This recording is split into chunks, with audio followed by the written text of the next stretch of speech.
pessoal! Sejam bem-vindos ao Sem Pedir Permissão.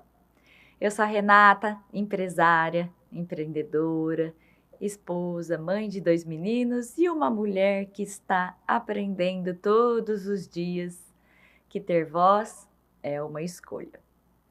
Aqui eu converso com pessoas que ocupam lugares importantes, mas, mais do que isso, que carregam responsabilidade no olhar.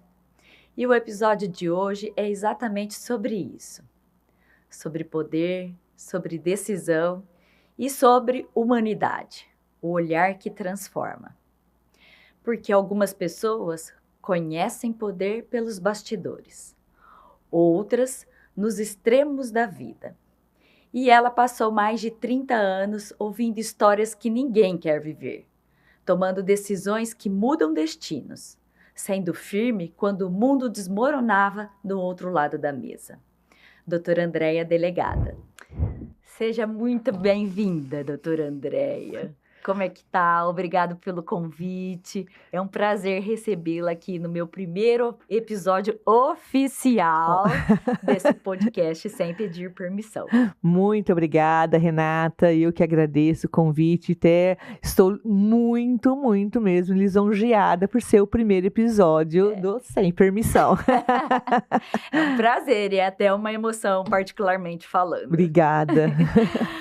Doutora Andréia, então vamos lá. Para a gente abrir esse episódio, eu queria que você me contasse um pouco sobre a sua trajetória. Eu sei que você nasceu em Votuporanga, se formou em Direito, especialista em Direito Público.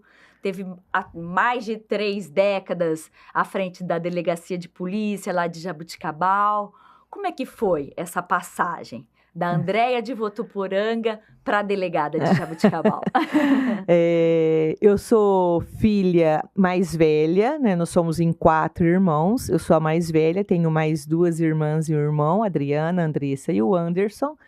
Né? Eu nasci de uma família muito simples, muito humilde, mas que eu amo de paixão. Infelizmente, a gente já não tem mais a nossa mãe, que ela faleceu muito nova, com 40 anos de idade. E minha mãe era professora, cabeleireira, então eu sei mexer um pouquinho, eu sei fazer minhas unhas. Ah, que gostoso! Não fico perdida. E eu tenho muito orgulho, né, da professora que ela foi, todo mundo gostava muito dela. Adoro minhas irmãs, amo minhas irmãs, meu irmão, tenho sobrinhos, né, tenho 3, 4 sobrinhos, mais a minha filha agora, né, então meu pai tem esses 5 netos. E é assim, aí eu resolvi fazer direito. Meu pai era escrivão de polícia em Votuporanga, então foi isso que me impulsionou, né, na carreira jurídica. Eu resolvi fazer direito por conta de me espelhar muito no meu pai, que é o exemplo, né, que é o nosso alicerce. Então eu fui fazer direito, em Votuporanga não tinha, na época, faculdade de direito. Fiz faculdade de direito lá em São José do Rio Preto, que é pertinho de Votuporanga, como se fosse Jaboticabal a Ribeirão, né, mais ou menos. E me formei, acabei o curso de Direito em 1992 e já, na verdade, em 91, 92 eu colei grau. E em 92 eu comecei a estudar, porque quando eu fui fazer Direito para prestar concurso para delegado de polícia. Já sabia. Já sabia. Já estava direcionada a isso. Meu foco era ser delegada de polícia. Eu trabalhei na Prefeitura de Votuporanga enquanto fazia faculdade, né? Trabalhei 5 anos na Prefeitura de Votuporanga, inclusive trabalhei na parte de cadastro, trabalhei também na Secretaria de Cultura, trabalhei na Câmara Municipal, que eles pediram para eu ficar um pouco na Câmara Municipal para ajudar na época. Enfim, durante esses 5 anos eu trabalhei ali, né, prestando serviço na Prefeitura Municipal de Votuporanga e ao mesmo tempo fazendo faculdade em São José do Rio Preto. E depois assim que eu acabei a faculdade, eu fui fazer um cursinho e para poder estudar, né, para prestar concurso, um curso preparatório para prestar concurso. E logo já no final de 92, eu cheguei aí até a fase oral também do concurso para delegado de polícia, mas aí na fase oral eu não passei. E depois, logo no primeiro concurso de 1993, aí, graças a Deus, né, eu já fui contemplada. E aí eu fiquei na academia de polícia, né, durante um tempo que a gente tem que fazer o curso, né, na academia de polícia lá em São Paulo. E depois de lá que a gente ia escolher para que cidade que a gente Ia ser iria ser direcionado. direcionado. Alguns ficaram em São Paulo. A princípio, estava tudo certo para eu ir para a cidade de Bebedouro. Mais uma amiga minha que também fez faculdade comigo em Rio Preto, ela acabou escolhendo Bebedouro. E Jaboticabal tinha acabado de vagar, porque tinha uma delegada de Jaboticabal, e aí acabou vagando a delegacia da mulher de Jaboticabal, e eu escolhi, mas eu não sabia nem onde que era Jaboticabal. Não tinha nenhum contato com Jaboticabal. Nada, não sabia, não conhecia.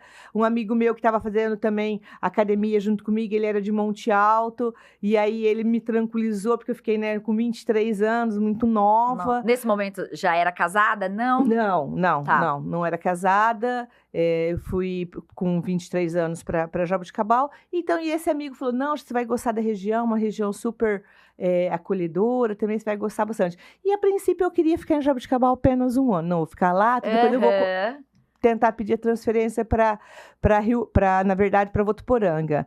E até surgiu a oportunidade por 2 vezes para voltar para Votuporanga, mas aí eu já estava namorando. Quando foi em 94, eu conheci meu marido. A gente começou a namorar, a gente namorou durante um tempo e eu já acabei casando, né? E virei já uma cidadã jabuticabalense de coração. E eu amo Jaboticabal hoje, assim, com todas as minhas forças. Gosto muito, muito. Assim, eu estou assim, muito realizada de estar em Jaboticabal. E me conta um pouquinho mais, agora até uma curiosidade pessoal. Esse teu primeiro impacto com a delegacia de polícia, um ambiente teoricamente e historicamente masculino, né? Chegou uma delegada recém-formada, jovem, de 23 anos. Como é que era esse ambiente? Essa cultura? Como é que você se colocava presente ali dentro, né? Perante essas dificuldades até de hierarquia, de sensibilidade, de tensão que envolve uma delegacia de polícia. Um pulso firme, né? Isso. Eu era, na verdade, muito crua de tudo. Eu não sabia nada, na prática, de serviço policial, né? Eu sabia de direito, não de serviço policial. Mas, na delegacia da mulher, né? Eu trabalhei com mulheres. Na época, tinha 3 escrivãs, 3 investigadoras, né? Na delegacia da mulher. E, graças a Deus, eu sempre falo que eu sempre tenho pessoas especiais, sempre tenho anjos na minha vida, sempre tenho anjos. E a delegacia da mulher foi isso. Eu transformei aquilo e elas também, né, as meninas da DDM, ali era a nossa família policial. Por óbvio, né, a gente tem que fazer plantão, a gente não fica só na unidade, a gente tem que fazer os plantões. Aí nos plantões e durante o serviço policial, porque a gente antigamente tinha muitas rondas policiais que a gente tinha que trabalhar. Eu sempre trabalhei em outras delegacias também, substituindo outros delegados. E aí, óbvio, você acaba trabalhando num ambiente, né, na grande maioria por homens. E aí, a princípio, Renata, foi bem, assim, difícil, porque tudo era novo para mim. Eu não sabia despachar uma mensagem que chegava na delegacia. Então, as meninas me ajudaram muito, mas eu tinha que trazer, assim, do fundo, assim, o que eu vou fazer? Que situação, né, que eu vou fazer agora? Eu faço até um paralelo, de repente, com a minha vida profissional, né? Enquanto empresária, venho do ramo de transportes, mas também 90% homens, né? Homens. Se eu me coloco muito frágil, ela é muito sentimental, ela é fraca. Se eu me coloco muito rígida, eu tô, de repente... Não tá tendo empatia com o outro, exatamente. Né? Tô faltando com a educação, tô arrogante, enfim. O alinhamento dessas duas conjecturas aí, essas duas vertentes... Eu acredito que vem com a maturidade, né? Com certeza. E aí a gente vai escutando a voz da consciência, dos valores. Eu sempre pedi muito, assim, né, sabedoria para o Espírito Santo, para que ele sempre me guiasse. Porque você acaba lidando com situações muito sensíveis da vida do ser humano, né? Porque eu falo o seguinte, que... São 2 coisas primordiais na vida. Primeiro é a vida. Sem a vida a gente não é nada, né? Com certeza. E segundo é a liberdade. Então eu estava lidando com uma das coisas mais importantes da vida de um ser humano, que era a liberdade. E você cercear a liberdade né, de alguma pessoa cometendo alguma injustiça, ou às vezes até um erro, é muito complicado. É sério. Muito sério. É sério. Né? Principalmente às vezes, a senhora estava representando o Estado, né? Justamente. Às vezes você trabalhando, né, você cometendo um erro, você acaba causando um transtorno muito grande na vida de uma outra pessoa. Então, eu sempre pedi muito direcionamento para Deus, para o Espírito Santo, sempre que me desse a sabedoria e o discernimento necessários para que eu agisse com aquilo que realmente era a minha coerente, função. E que era a minha função. Com lei e humanidade, vamos dizer assim. Justamente, né?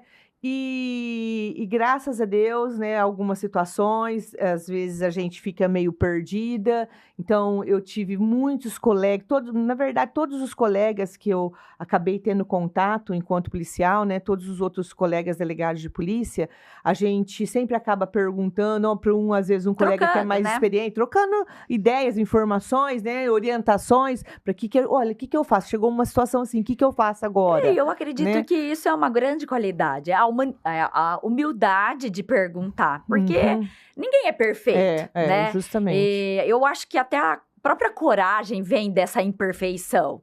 E você saber perguntar para os colegas, ouvir opiniões diferentes e chegar num denominador comum, eu acredito que pode errar, mas a resposta vem mais assertiva. Mais assertiva, né? com Do certeza, que a gente com certeza. Agir só eu por sempre tive colegas, linha. né, mais experientes, né? Então, como eles já estavam acostumados, às vezes, com situação que eu nunca tinha visto. Né? E graças a Deus eu sempre tive essa abertura, assim, com eles também. E fui fazendo e acabou dando certo. E aí veio a filha. Aí acabei me casando, né? Resolvi ficar em Jabuticabal e já não estava mais querendo voltar para Votuporanga. Aí casei e depois no ano seguinte, né? Nasceu a minha filha, que você sabe muito bem, não preciso falar, quem é mãe sabe, né? Que é a coisa mais importante da vida da gente. E aí a vida mais de uma mulher. Ruptura entre esses dois mundos, né? Porque eu fico imaginando assim, de repente... Você passando a noite, você não, a senhora passando a noite em claro. Renata, você, né? Cuidando de uma filha recém-nascida ou pequena, com 39 graus. Então, a gente sabe qual é a responsabilidade, qual é a dor naquele momento. E, de repente, no dia seguinte, a vida, a sociedade continua, os boletins de ocorrência continuam aparecendo, você tendo que despachar, encaminhar, e aquela vontade de sumir e falar assim, eu tô abalada, alguém me protege, eu tô com medo. Mas não, tem que colocar o distintivo... tem que colocar, eu falo assim, tem que colocar a ferradura e vai pra batalha. Colocar a armadura e falar... Meu Deus. Essa armadura que muitas vezes a gente tem que pôr, não tem jeito, né? Então, e nesse momento, essas funcionárias que estavam ali conseguiam te acolher com relação a essa sua sensibilidade materna, com o profissionalismo do dia a dia? Ah, sim. Você são vê, os né? anjos mesmo. Mas são os anjos. Por isso que eu falo que eu sou agraciada mesmo por Deus. Eu sempre tive esses anjos. E os tanto homens? Na delegacia quanto na minha casa também. Porque, como você acabou de colocar, eu tinha que deixar minha filha, né?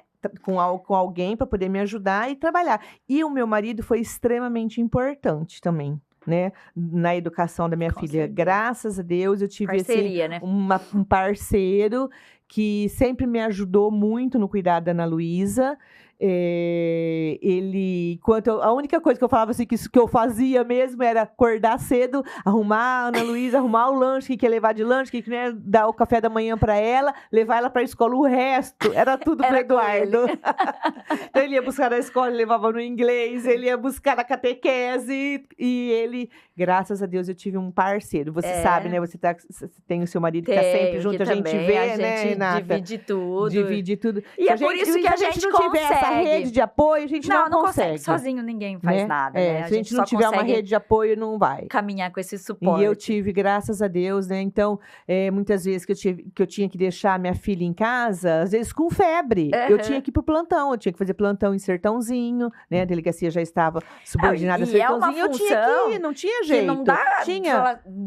leva um atestado, Justamente, ou não, ó, não posso. Não tem como, você, você é a autoridade ali maior representando um município, o estado, né, propriamente dito. Como é que vai, né? Não tem como, não tem como.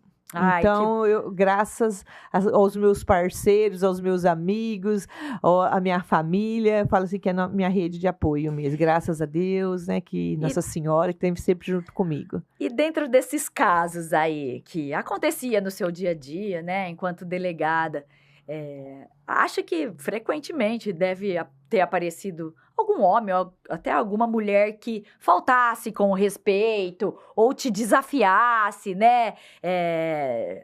Porque a soberba ali do outro lado existia, como existe também em qualquer outra função, mas eu acredito que nessa posição de delegada, de uma forma mais incisiva, porque você estava ali colhendo depoimentos, né? E a pessoa dividida entre contar a verdade, o medo. Às vezes, muitas vezes era vítima de abusos ou até, enfim, crimes mais graves, né?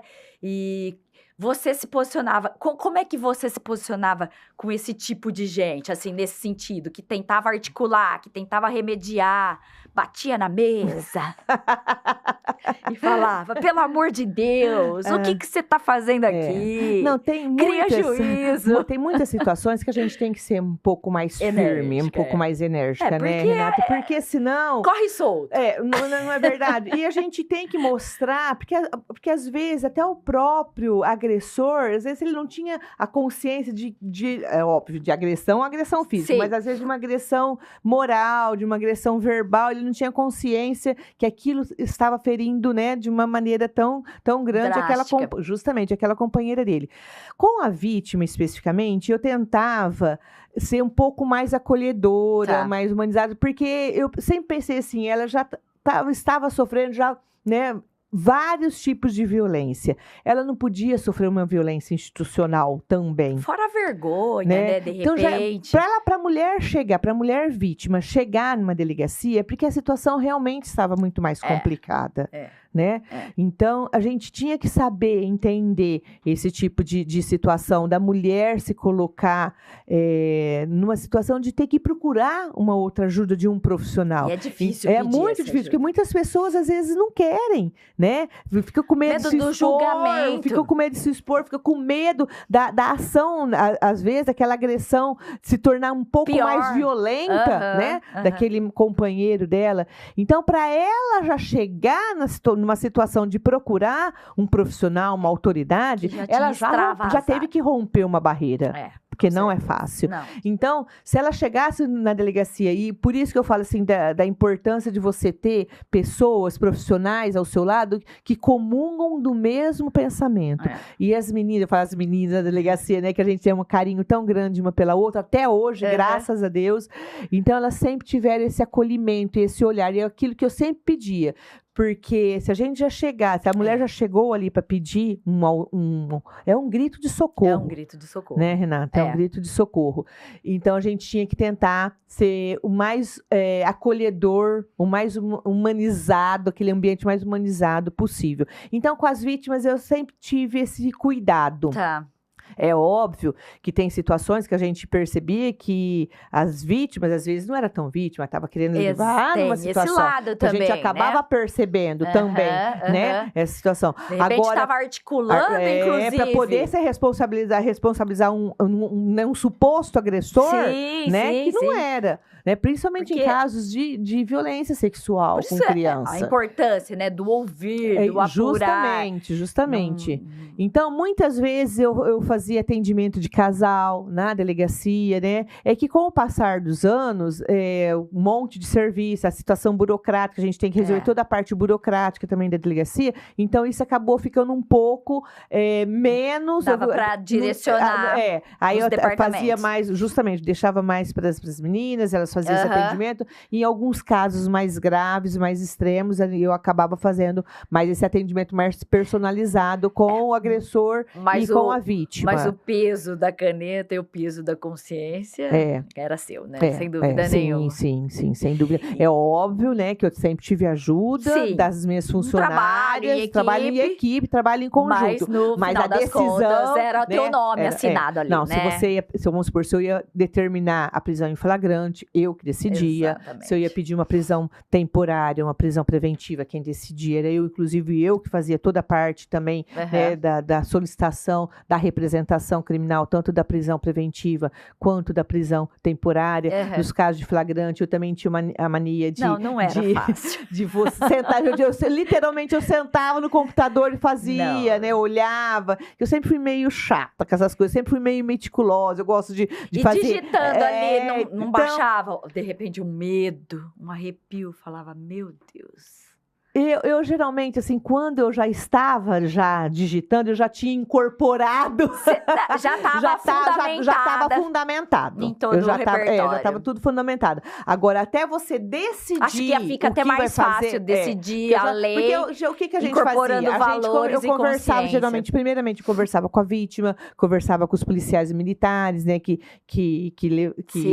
tinham acabado de levar essa vítima lá, conversava com as testemunhas, depois eu acabava conversando com o agressor.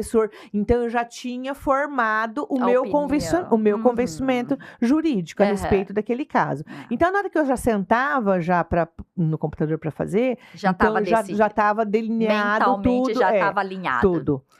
E dentro desses casos aí, qual foi o que mais, assim, impactante, que te provocou um medo, de repente? Olha, de impactante, foram vários e vários casos de agressões, né? E de agressões, assim, que a gente fica, né? Que a gente choca bastante, são agressões com morte, envolvendo morte, que não tem como, né? Sim. E agressões sexuais também, principalmente com crianças. Mas se bem que teve uma agressão com uma moça, que também foi muito impactante, mexeu muito comigo, né? Numa situação que ela estava dentro da casa dela, e ela contando pra gente, parecia que ela estava vivenciando uma cena de filme de terror. E agora eu vou imaginando que mexe, inclusive, com repercussão da sociedade. Né? Que cidade pequena, todo mundo fica sabendo como lidar com esse cuidado de blindar uma vítima, blindar o agressor nesse sentido. Mas acho que você também passou pela aquela crise do PCC, né? Passei. E com relação à situação de medo, assim, o que eu vivi, né, de medo enquanto policial, eu acho que todos nós de Jaboticabal, todos os policiais civis e policiais militares, que na época, assim, foi uma família policial. Polícia Civil e Polícia Militar juntos, trabalhando juntos. A gente nunca tinha vivenciado, né, aquela situação, especificamente no dia do ataque, né, de 2006, que foi em maio de 2006, onde um colega meu sofreu um ataque tamanho, né, uma barbárie, justamente, que foi fatal. Então, nesse dia e durante os dias seguintes, foi muito difícil, foi muito pesado para todos nós, policiais que vivenciamos aquilo. Então, muitos policiais depois tiveram que passar por atendimentos psicológicos, porque mexeu com o emocional de todos nós. Energia mental, regularizar a rotina de novo. E você viver naquela tensão de você sair, de você escutar um barulho de moto, sabe? Assustado, né? É isso aí. Foi assustador, minha filha ficou sem ir para a escola durante uma semana. Ela não ia para a escola, não foi. Porque a gente não sabia, foi uma coisa muito desconhecida. Foi. Não só minha filha, como os filhos de todos os policiais. E para um universo de uma cidade pequena, do interior. Porque todo mundo conhece todo mundo. Chegava todo mundo esse tipo sabe de atentado. Que aquela menina é filha da delegada, que aquele menino é filho do investigador, que é filha da escrivã. É uma cidade que sabe, se conhece policial nome, militar. Sobrenome e função, então, exatamente. Todos nós, por isso que eu falo que foi além da situação pesada que foi no dia, né? De todo aquele crime, de toda aquela confusão, aquilo foi muito pesado, né? Nos dias subsequentes também, que foi muito difícil, não só para nós enquanto policiais, mas para toda, né? Para nossa família. A gente teve casos de funcionários ter que pegar os filhos e levar para uma outra cidade dos familiares, fora de Jaboticabal, para ficar protegido em outro lugar. Eu acredito. Porque primeiro que a gente estava vivendo praticamente, eu falo que a gente estava meio que enclausurado lá, entrincheirado, lá na delegacia, no 1º distrito, que era ao lado da cadeia. Então, nós ficamos, tanto nós, policiais civis, quanto também os policiais militares. E os nossos filhos, o que a gente ia fazer com eles? A gente ia deixar... Tem vida desprotegido. Atrás disso, então, teve né? alguns policiais que precisaram, né, levar os filhos para a residência dos pais e das mães que residiam em outra cidade. Foi muito, muito, muito pesado. Eu acho que, se você perguntar para mim, durante a sua vida policial, o que mais foi pesado para você enquanto policial, né, enquanto assim, de ataque pessoal com relação a mim ou aos outros policiais? Para mim, sem sombra de dúvida, foi esse ataque do PCC. Para todos nós cidadãos. E agora, também, enquanto né? policial, o que eu vivenciei de lidar, né, com a dor, com a preocupação, com a tragédia, com a tristeza. Então, sim, são várias situações tristes, várias situações trágicas, vários crimes, né, que a gente acabou passando durante essa trajetória. E aí, saindo um pouco dessa esfera da delegacia, direcionando para o campo da política. Como é que nasceu esse desafio, essa vontade?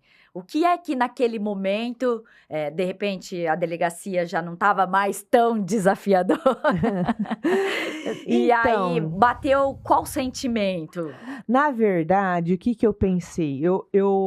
É óbvio que enquanto eu tenho essa consciência, que enquanto delegada de polícia, eu pude ajudar muitas pessoas. Graças a Deus, né, a gente conseguiu. Eu pude fazer meu trabalho com bastante parcimônia, com bastante tranquilidade, mas também com bastante firmeza, acima de tudo, e poder resolver e mudar a vida. Na verdade, a mudança de vida de muitas mulheres, muitas vítimas. Mas eu achava, Renata, que não era só aquilo. Eu achava que eu poderia dar algo mais. E uma situação, assim, algumas situações, né, que me levaram bastante a pensar o que eu poderia fazer mais. Várias e várias vezes eu acabava trabalhando com mulheres que tinham sofrido uma violência, não a violência do parceiro, mas uma violência institucional, uma violência do Estado. Uma carência assistencial. Assistencial. Exato. Entendeu? Com doente Estado. Né? Então, no caso especificamente de uma mulher grávida, que ela procurava um atendimento médico e às vezes ela ia para a UPA, não é aqui na UPA, é lá no hospital, aí no hospital não é no hospital, não, você tem que voltar para a UPA, e ficava um pouco aquele jogo de empurra, não é aqui, é lá, não é lá, é aqui. Então, isso, né, em algumas situações, mexeu muito comigo. E ali no contato direto, né, acho que você enxergava muito mais, né? Infelizmente, muitos casos desse, a mulher acabava perdendo a criança. Infelizmente. E eu sempre converso com Deus, né? Sempre converso com Deus. E eu sempre falava assim... É o melhor conselheiro. Meu Deus, se um dia eu puder fazer alguma coisa que eu possa ajudar, né? Me coloque, me dá uma... Mas eu nunca pensei, na verdade, para política. Instrumento. Justamente, que eu seja, né? Que eu pudesse ser um instrumento. Mas eu nunca tinha pensado, assim, especificamente. Nesse desafio. Eu pensava que eu poderia fazer algo mais.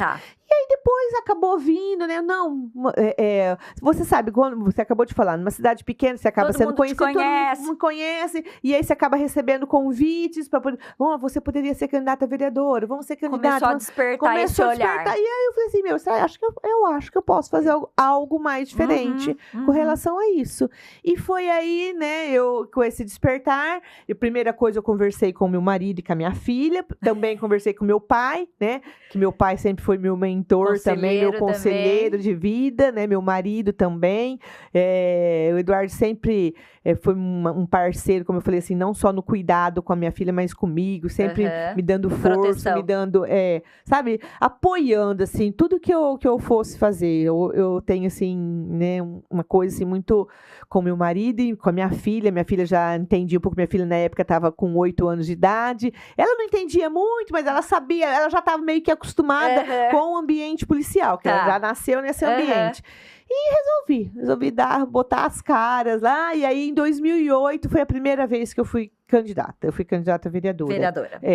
Eu tive muitos votos, mais de 800 votos, quase 900 votos, mas eu não fui eleita. Eu saí pelo MDB e na época eu não fui eleita. E passou.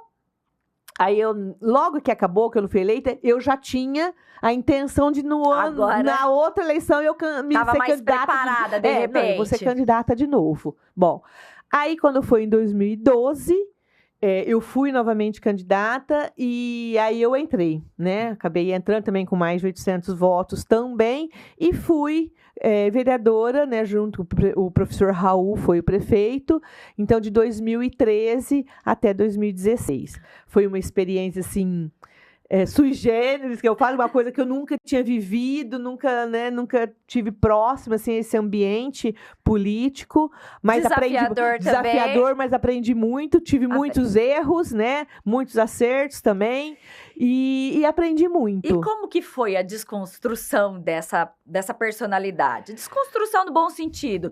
Sai a figura de delegada, entra a figura de política, vereadora, agora vice-prefeita. Sabe, você falando isso agora, eu acho que enquanto vereadora... Desapegou essa imagem da delegada, não? Eu acho que não, eu acho que eu continuei sendo meio que a delegada, apesar de eu estar num ambiente um pouco político também, da gente ter que ter um pouco mais... construção coletiva. Jogo de cintura e tudo mais, da gente em determinadas situações. Até acho que dentro da delegacia. Até enquanto delegada de polícia, né?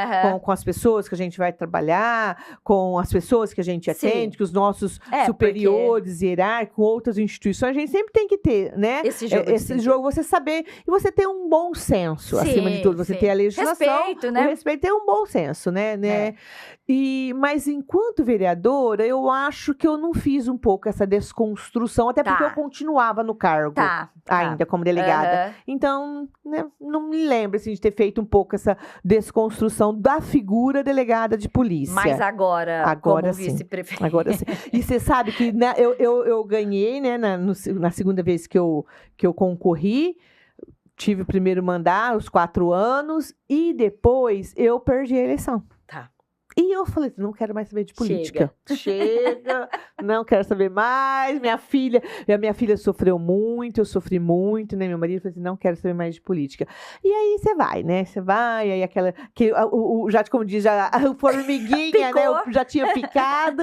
E aí, quando foi dali 4 anos, eu fui eleita novamente. Para mim, isso daí foi muito bom.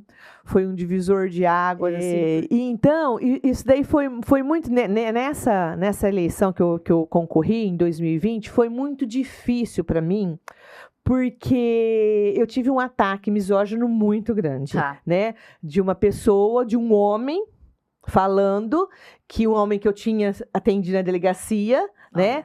E ele praticamente, enquanto eu fui vereador da outra vez, ele sempre estava me atacando de alguma forma, e especificamente durante essa campanha, ele começou a me atacar, falando, porque anteriormente eu tinha o cabelo liso, a gente tinha feito progressivo, e depois eu estava fazendo a transição, queria voltar com o cabelo enrolado. Qual que é o problema disso?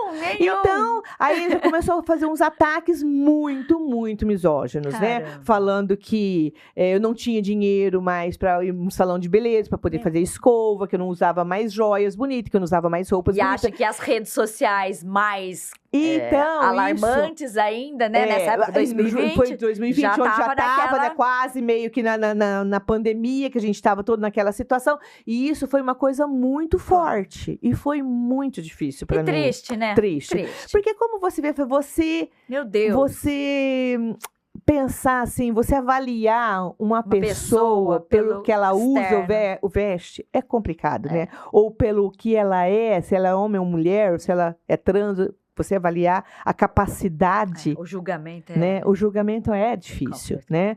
Então, eu sempre soube lidar muito com julgamentos. Porque desde quando eu cheguei em Jaboticabal, sempre tive que lidar com isso. Porque, quer queira, quer não, eu cheguei numa cidade que não era minha, muito nova, você né? Mulher no ambiente masculino. Padrões. Foi uma quebra de padrão atrás do outro. E numa sociedade que hoje machista, menos, mas é machista até hoje. Então você chegar jovem, mulher, delegada, depois com transição para política, sempre naquele formato de decisão, né? De firme. Enfim, é natural. Então, e aí essa eleição foi muito importante para mim. Porque nessa eleição, quando eu sofri esse ataque... Veio com um gostinho diferente. Aí veio com um gostinho diferente, né? Eu ganhei como a vereadora mais votada de Jaboticabal. E isso foi muito, muito bacana. Foi uma satisfação pessoal, assim, não só da Andréia, delegada, da doutora Andréia, delegada, mas, assim, uma satisfação... é como se fosse um cala-boca, né? É tipo, isso aí. Olha, você tá vendo? A mulher pode fazer aquilo que ela quer e ela estar onde ela quer. Qualquer pessoa. Então, pra mim, eu me senti ali representando outras mulheres. Não é porque você tem cabelo ruim, cabelo enrolado, que você não tem dinheiro pra ter uma roupa legal, que você não pode estar onde você quer. Entendeu? Engraçado então, que isso na figura masculina não existe, né? Assim, é muito justamente pouco. Não tem essa cobrança, né? Esse tipo de cobrança. Então, foi assim, muito bom pra mim. Tanto que depois eu presidi a primeira sessão da Câmara lá, né? Na sessão de posse. E foi muito, muito, muito gratificante. Eu imagino. E aí, depois, né? Os trabalhos diários.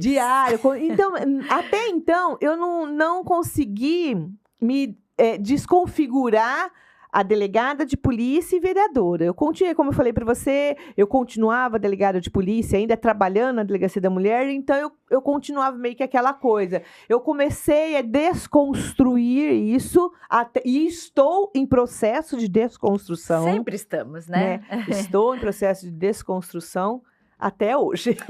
E nesse processo aí, até essa virada de chave dessa eleição, em algum momento você duvidou da tua própria força? Você falou assim, acho que pra mim já deu. Aqui é o meu limite.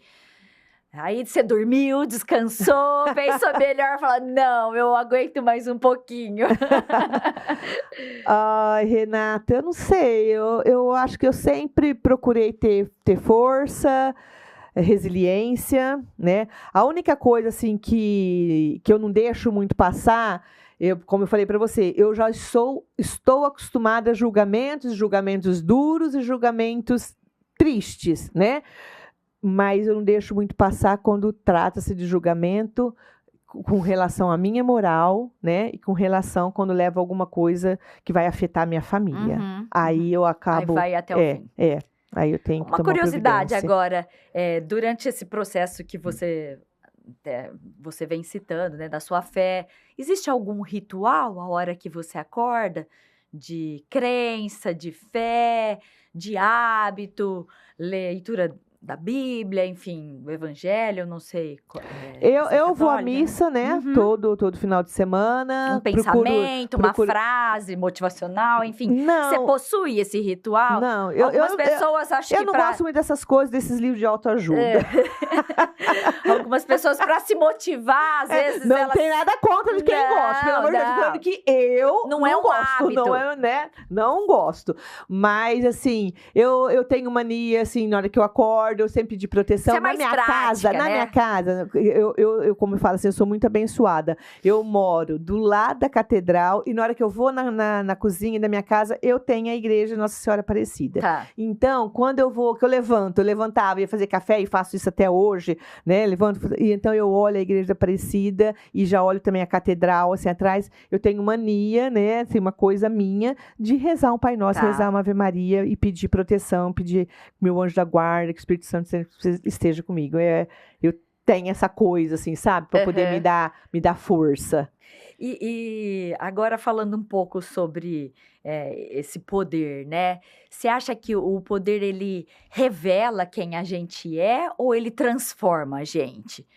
Porque em qualquer ambiente que você passou, como delegada, como vereadora e agora como vice-prefeita, o poder estava na sua mão. É claro, tem uma equipe, tem pessoas te auxiliando, mas a caneta estava ali, né? E tá aí. Você acha que em cada assinatura tua, você revela os seus valores? Ou você acha que cada situação que vai aparecendo acaba transformando e gerando uma nova Andréia? Eu acho que um pouco de tudo. Eu também.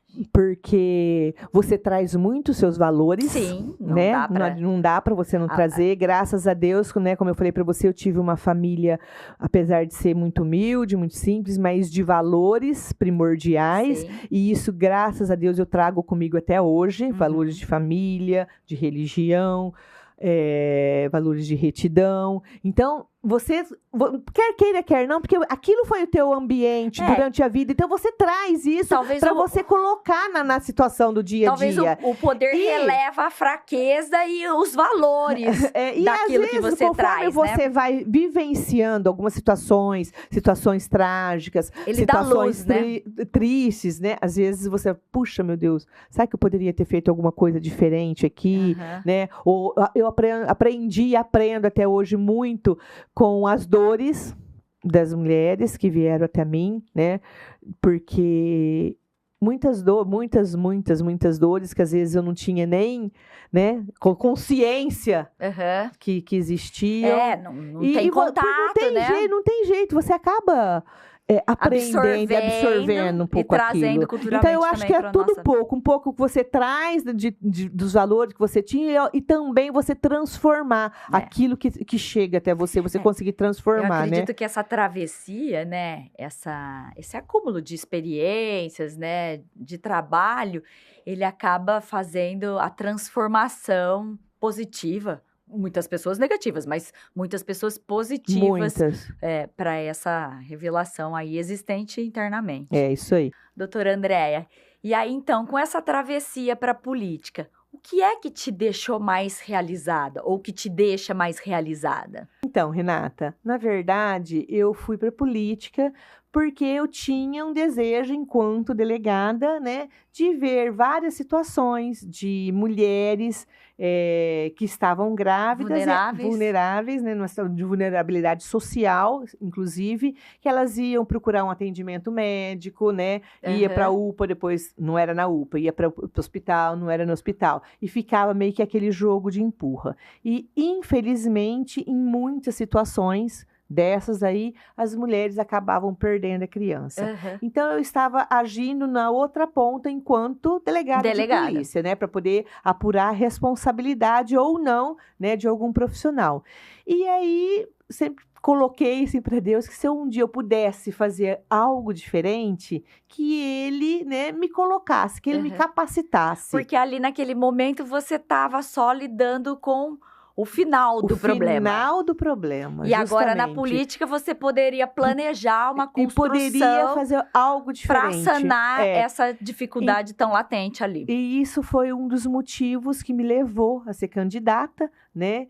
E depois, enquanto vereadora, eu queria colocar isso em prática, mas até então eu estava no Legislativo, como vereadora, e foi um projeto que eu tinha em mente desde a primeira vereança, né? Que eu tinha em mente era colocar em prática um atendimento mais acolhedor, mais humanizado para as mulheres, né? Principalmente as mulheres grávidas, para que elas não ficassem nesse jogo de empurro. E graças a Deus foi efetivado, que é, né, o primeiro projeto enquanto vice-prefeita, que é o Primeiro Abraço. Maravilhoso. Que é um projeto, inclusive leva o nome do meu sogro, o Dr. José Batista Nogueira, né? Que eu tenho muito orgulho. E é um projeto onde a mulher grávida, ela tem um atendimento 24 horas, ou seja, uma UPA 24 horas, mais especificamente para a mulher que está no período gestacional ou a mulher que está com algum problema ginecológico. Então, ela tem um atendimento lá com a profissional, né, com a técnica, com a obstetra ou a ginecologista. Ela tem um atendimento logo ali na recepção também com a pessoa capacitada que entende esse tipo de situação. E para você ter uma ideia, durante, né, a minha vida profissional, várias e várias vezes nós acabamos lidando com situações de morte. Durante 4 anos, do período quatro anos do período do professor Emerson, nós tivemos 7 casos de mortes de crianças nessa situação. E desde a criação do nosso Primeiro Abraço, que foi em maio de 2025, nós não tivemos mais nenhuma morte. Conectando exatamente ao tema, né? O olhar transformador da política, o olhar da mulher, a humanidade. O olhar da mulher, o olhar da delegada de polícia e o olhar da política que transforma a humanidade. A humanidade, que traz dignidade para a pessoa. Parabéns. E aí, então, a gente passou pelo campo da delegacia, da política, falamos de responsabilidade, de consciência. E aí me vem a pergunta, né? Você, vindo de Votuporanga, aquela menina com irmãos, a mãe falecida e o pai ainda vivo, tirando o cargo, tirando o distintivo, tirando essa função, o cargo, que passa, vem, se transforma. Quem é a Andréia de Votuporanga? Quem é essa menina de Votuporanga? Meu Deus, viu? Na sua naturalidade, na sua inocência, né, ingenuidade. Quem é ela? Eu sempre fui, assim, na minha infância, sempre brinquei muito com moleque, sempre fui moleque de rua. Sempre fui moleque de rua, né? Eu sempre fui meio briguenta. De não levar desaforo pra casa, nunca deixei de levar desaforo, gosto de levar desaforo pra casa, que eu tenho que eu não sei sempre nesse posicionamento de justiça. O que eu tenho que falar, eu pego e eu falo. Eu acho que hoje em dia as pessoas têm mania, né, de querer sempre o politicamente correto. Eu gosto de mostrar aquilo que se eu tiver que falar de você, eu vou falar pra você, eu vou ficar falando nas tuas costas. Sempre fui assim, sempre fui uma pessoa prática, eu gosto de ser prática. Já que tem que resolver, vamos arregaçar as mangas, vamos fazer, né? Sou uma pessoa sensível também, né? Mesmo tendo toda essa coisa, né? Não, eu sou uma pessoa sensível. Que chora. Quem tá comigo sabe que eu sou super chorona. Que chora, que tem eu dor. Sou super chorona. Que fala que quer sumir também. Ai, tem hora que eu falo, ai, meu Deus do céu, pelo amor de Deus, o que eu vou fazer aqui? Mas eu sempre fui, assim, né? Uma pessoa amorosa ao redor com os meus amigos, com os meus familiares, muito acolhedora. Eu sempre fui desse jeito, mesmo mandona, sendo assim, né, mais enérgica, eu também sei coração que eu tenho o meu lado de ser acolhedor, ser mãezona, assim, sabe? Com todo mundo. Eu falo assim que feliz daquele que tem uma família, que você pode chegar em casa, que você quer chegar em casa, porque muitas pessoas não querem nem voltar para casa, né? Feliz daquele que tem família e você quer chegar até essa família, voltar para casa, tá, junto com essa família que te acolhe. E também feliz aquele que tem amigos. Eu, graças a Deus, eu tenho as duas coisas. E tenho Deus também acima de tudo. É fruto da construção, né? Fruto da sua construção. Então eu tenho por isso que eu falo, assim, eu não tenho que reclamar, assim, né? Eu tenho uma pessoa muito abençoada. A gente citou um grande caso que aconteceu na delegacia com o PCC. E na política? Teve um caso que tenha te marcado nessa construção coletiva, que você tenha ficado muito feliz ou muito triste? Eu falo no sentido de perante a sociedade. Andréia, que desenvolveu um papel e foi interessante para a construção coletiva ali? Tem algum que você fala, puxa, ainda bem que eu fiz parte disso? Teve um caso, assim, que até hoje é uma situação bastante dolorida, até, se bem dolorida assim, né, que já passou, graças a Deus já passou essa situação, mas no final de 2023 eu tive uma ruptura muito grande. Eu pertencia a um outro grupo político, né, eu era oposição ao prefeito Emerson.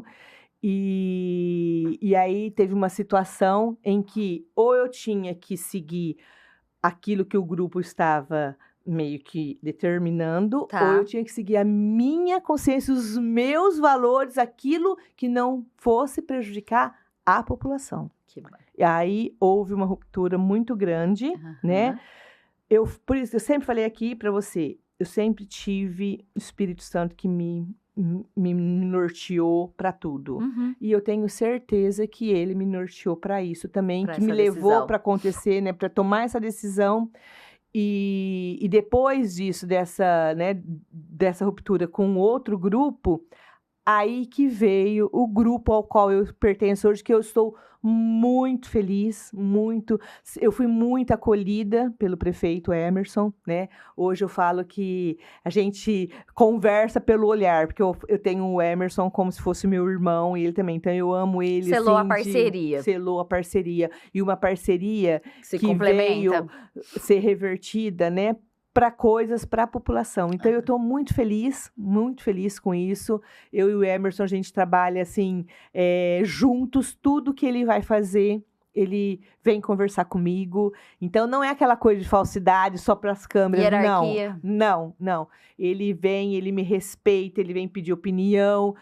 Nem tudo a gente concorda, né? Tem coisas que ele acha, tem coisas que eu acho, tá tudo certo. Eu acho que a vida é isso. Sim. Mas a gente chega, não, André, então tá, num alinhamento. E isso está sendo muito bom. Eu tô aprendendo muito com ele, porque o Emerson é uma pessoa extremamente inteligente, humano. Você não tem noção do carinho que ele tem com a população. Às vezes ele briga assim, ele, né, pede um posicionamento, uma cobrança mais firme de nós enquanto secretários. Por quê? Porque ele quer trazer um serviço de qualidade para a população. E eu estou muito feliz, estou muito realizada profissionalmente, né, de estar onde eu estou. Eu achei que quando eu fosse sair da delegacia, ia ser uma situação muito difícil para mim.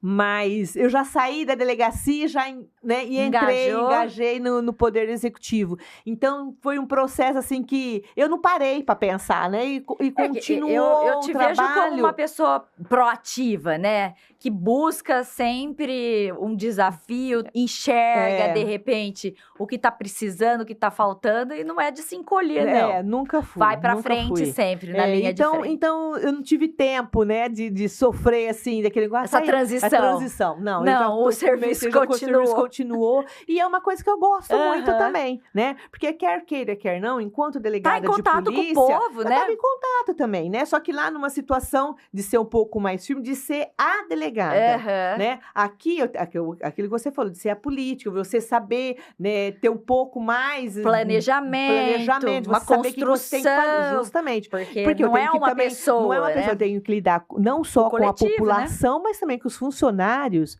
da prefeitura. Porque ali você estava decidindo a vida de uma pessoa, uma família. Isso, justamente. Aqui não, aqui é da cidade. Né? Da cidade. Mas eu tô gostando muito.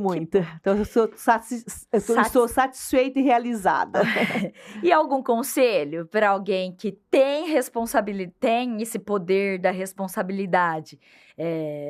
Baseado na tua experiência, se hoje você estivesse conversando com alguém que tem esse poder de caneta, de política, enfim, qual seria o melhor conselho? Ou qual seria o conselho para essa pessoa não fazer ou fazer?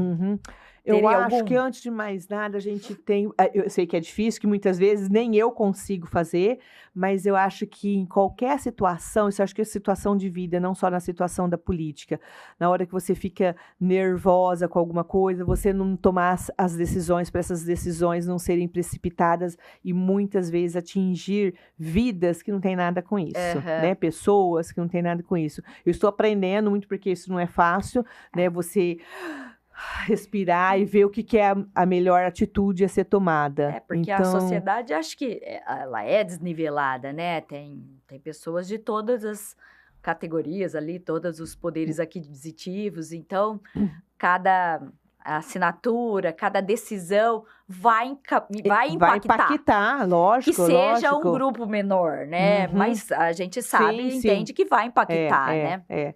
E muitas vezes, né, são situações que você tem que tomar. São decisões que têm que serem tomadas. Por exemplo, nós tomamos uma decisão, né, no final do ano passado, que já há muitos anos, né, não tinha. A gente estava com o nosso IPTU das nossas residências completamente defasado. Então, foi feito um georreferenciamento dos imóveis da cidade, e isso impactou muitas famílias, a gente sabe disso. Só que, por outro lado, a gente tinha que regularizar a situação enquanto ente público, porque muitas vezes, né, tinha situações em que as pessoas estavam, por exemplo, pagando um IPTU de um terreno e já tinha sido construída uma casa, estava pagando de uma casa de 70 metros quadrados, já tinha 100, então isso causou, né, uma rebuliço, né? Um alvoroço na cidade, mas foi uma situação que não tinha mais como a gente protelar.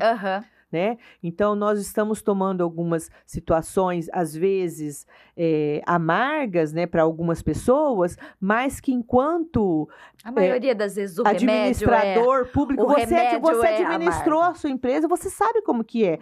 Né? Muitas vezes, às vezes, você tem que mandar embora um funcionário que você sabia que ele dependia daquele serviço, que ele tinha família, mas a situação que não estava agregando. Não é? E que você tinha que tomar decisão com relação à empresa. E na prefeitura é a mesma coisa, né? É uma empresa, né? Uma empresa que não é uma empresa minha, não é uma empresa sua, é uma empresa de todos nós. Exatamente. Bom, então, para finalizar agora, para a gente fechar esse bate-papo, que acho que a gente poderia conversar mais umas duas horas, né? Mas para a gente finalizar, o que hoje você não pede permissão? Você diz sem pedir permissão? Acho que é redundante. Posso falar isso pra você, né? Posso falar a verdade? Eu nunca pedi permissão pra nada. Eu comunico. Comunicava meu marido, pedia orientação. Analisa o que pode sair do controle ou não para conter. Mas fala. Mas se eu tiver que fazer alguma coisa, eu faço. É óbvio, né, que a gente tem que analisar com responsabilidade, consciência. A gente tá brincando, mas óbvio, né? Mas eu sempre fui muito, assim, sou eu, assim... Transparente, né? Muito. Dona Andréia, muito obrigada por compartilhar essa tua travessia aqui comigo. Eu que agradeço. É um prazer mesmo. Muito obrigada. Muito obrigada. Espero que a gente se encontre mais vezes. Se Deus quiser, em Jabuticabal é uma cidade pequena, né? Você sabe o quanto eu gosto de você. Pedais da vida. Da sua família, nos pedais. Agora, se bem que você já tá uma atleta, que eu não dou conta, vai te acompanhar. Dá sim. Obrigada. Obrigada, viu? Renata. Eu que agradeço mais uma vez, Até viu? No fim das contas, não é o cargo que nos torna eternos, mas a humanidade que deixamos em cada gesto. E acredito que todo ato de poder é, na verdade, uma escolha pela transformação. Continue nos seguindo nas redes sociais para mais conteúdos e mais conversas inspiradoras. Até o próximo podcast. Tchau!